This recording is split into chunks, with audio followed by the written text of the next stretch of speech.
Hello guys, welcome back to my channel. I hope you all are preparing for a government exams very sincerely. आज की video में हम discuss करेंगे next 10 questions of English और मेरा target रहेगा आपसे 1000+ क्वेश्चन प्रैक्टिस करवा दूं, जिससे आप कोई भी एग्ज़ाम, चाहे वो सीजीएल हो, चाहे वो सीएचएसएल हो, चाहे वो स्टेनो हो, चाहे वो जेसीए एग्ज़ाम हो, चाहे वो आपका हेड कांस्टेबल सीआईएसएफ हो, आप जब भी इनमें से किसी भी एग्ज़ाम में बैठे तो आपका इंग्लिश पोर्शन अच्छे से तैयार हो, आप इंग्लिश में अच्छे मार्क्स स्कोर कर सकें। तो चलिए शुरू करते हैं। अब इसमें पहला क्वेश्चन है, select the most appropriate synonym. अब याद रखिएगा, सिनोनिम मीन्स सेम, तो सेम मीनिंग वाला वर्ड। अब प्रॉम्प्ट एक ऐसा वर्ड होता है जिसका मीनिंग होता है जल्दी, कोई चीज़ जल्दी से करना। He did his work promptly, मतलब क्या है, चुटकियों में उसने अपना काम कर लिया। तो इसका आंसर हो जाएगा क्विक। ग्रेजुअल नहीं होगा, ग्रेजुअल मीन्स स्लो होता है, स्लो मीन्स स्लो होता है, या लेंदी मीन्स भी टाइम टेकिंग होता है। तो क्विक हो जाएगा इसका करेक्ट आंसर। अब समझते हैं नेक्स्ट क्वेश्चन को। अब नेक्स्ट क्वेश्चन है, सेलेक्ट द इनकरेक्टली स्पेल्ड। अब इस इन चारों में से आपको डिसाइड करना है कौन सा करेक्ट इनकरेक्ट स्पेलिंग वाला वर्ड है। अब इसमें सिंसियर ठीक है, ग्रीवियंस भी ठीक है, लेश्योर, लेश्योर मतलब होता है रिलैक्स, कोई काम रिलैक्स होके करना, उसको कहते हैं लेश्योर। अब उसकी स्पेलिंग होती है LEISURE, लेश्योर, ये होता है आपका लेश्योर की स्पेलिंग, और ये है आपका करेक्ट आंसर। लेश्योर ही गलत वर्ड से, गलत स्पेलिंग से लिखा है। अब समझते हैं नेक्स्ट वर्ड को। अब नेक्स्ट है, सेलेक्ट द इनकरेक्टली स्पेल्ड। अब इसमें भी नेक्स्ट है कि स्पेलिंग आपको चेक करनी है। बोरो, बोरो भी ठीक है, बोरो होता है उधार लेना, टेररिज्म तो आतंकवाद होता है, अलाउंस मतलब भत्ता होता है। अब अलॉटमेंट, अलॉटमेंट में इसमें याद रखिएगा, ये सबसे ट्रिकी क्वेश्चन होता है। अलॉटमेंट कई तरह से लिखा जाता है। अलॉटमेंट है ALLOTMENT, अलॉटमेंट हो गया आपका। अब इस वाले अलॉटमेंट और इस वाले अलॉटमेंट में ये फ़र्क है कि डबल एल आता है, तो ये हो जाएगा आपका गलत, और अलॉटमेंट की हो जाएगी करेक्ट ये स्पेलिंग। अब ये ध्यान से सुनिए। अब अलॉटेड अगर आपने कभी लिखा हो तो वो होता है ऐसे, ALLOTTED, अलॉटेड में ये आता है, और अलॉटमेंट में ALLO आता है। तो ये फ़र्क है इन दोनों में। अलॉटेड में LLOTT आता है, और अलॉटेड में ALLO आता है। सिंगल टी का फ़र्क है अलॉटेड और अलॉटमेंट में। तो ये हो जाएगा सेकंड आपका सही, मतलब ये इसकी स्पेलिंग जो है गलत लिखी हुई है। अब आगे बढ़ते हैं, समझते हैं नेक्स्ट क्वेश्चन को। अब आगे बढ़ते हैं, समझते हैं नेक्स्ट क्वेश्चन को। नेक्स्ट क्वेश्चन है आपका होप। अब होप का आपको एंटोनिम ढूंढना है। एंटोनिम क्या होता है, मतलब होप से उल्टा वर्ड जो होगा उसको एंटोनिम कहेंगे। अब चांस तो नहीं होगा, करेज भी नहीं होगा, डाउट। होप उम्मीद होता है, डाउट मतलब होता है आपका संशय करना या फिर संदेह करना। तो होप आपका सही आंसर हो जाएगा, वो होगा एंटोनिम होप का। अब आगे बढ़ते हैं, समझते हैं नेक्स्ट क्वेश्चन को। अब नेक्स्ट क्वेश्चन है इसमें, अ सेल्फ गवर्निंग कंट्री और रीजन, इसका होगा ऑटोनॉमी। मतलब क्या है ऑटोनॉमी, मतलब खुद से। ऑटो आप कहीं भी लिखा हो उसको कहते हैं खुद से, सेल्फ। तो अब इससे नॉमी मीन्स गवर्नमेंट हो जाएगा, ऑटो मीन्स हो जाएगा सेल्फ। तो इसका आंसर हो जाएगा थर्ड, जो कि होगा अ सेल्फ गवर्निंग कंट्री और reason is called autonomy.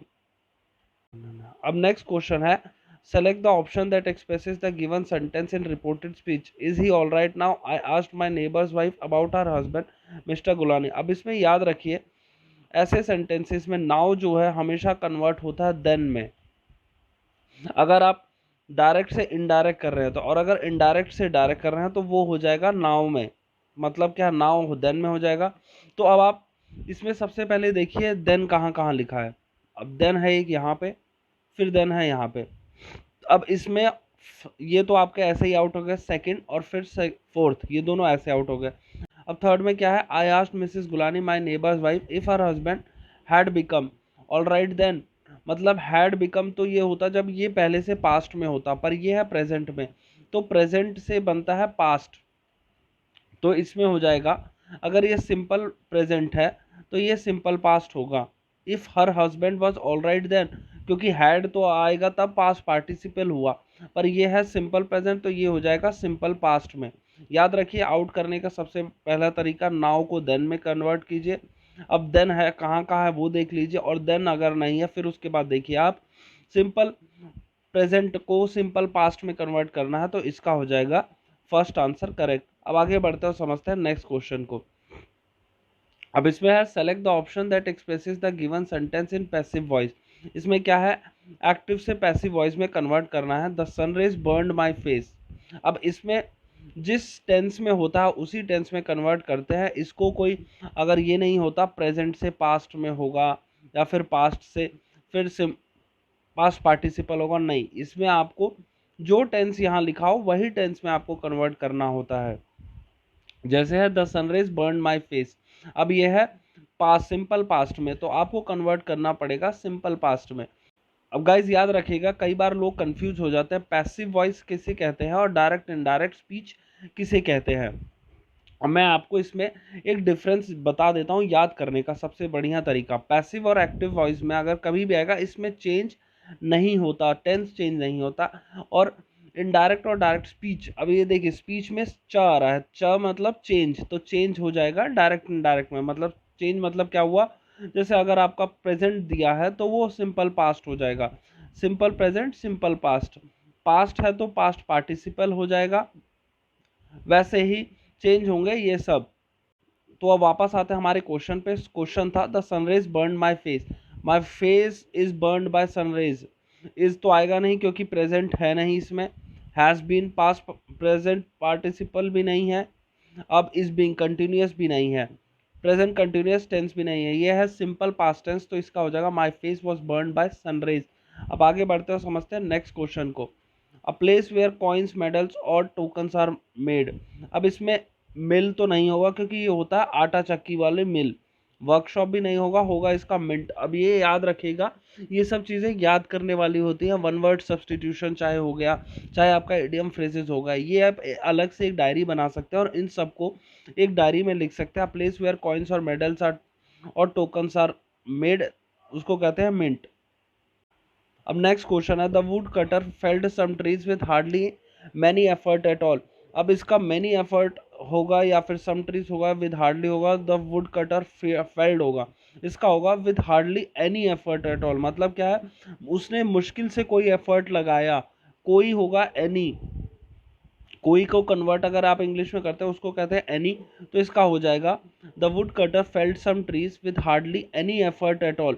Many गलत है इसमें, तो इसमें ग्रामेटिकल मिस्टेक आ जाएगी आपकी फर्स्ट में। अब नेक्स्ट क्वेश्चन समझते हैं, वो है select the most appropriate meaning of the following idiom. अब इसका है टू टेक अ चिल पिल।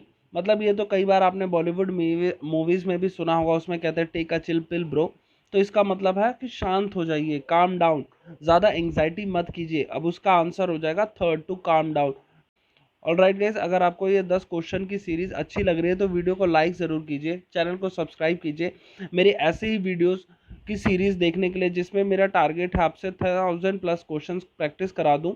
चाहे आपका कोई भी इंग्लिश पेपर हो और आप अच्छे मार्क्स स्कोर कर सकें और अपने आप मेरिट में आ सकें, क्योंकि ये 1000 क्वेश्चन आपके लिए बहुत बड़ा मार्जिन क्रिएट करेंगे कट ऑफ से ऊपर आने के लिए और मेरिट में आने के लिए। ऑलराइट गाइस, वीडियो अच्छा लगा तो वीडियो को लाइक कीजिए, चैनल को सब्सक्राइब कीजिए। Thank you.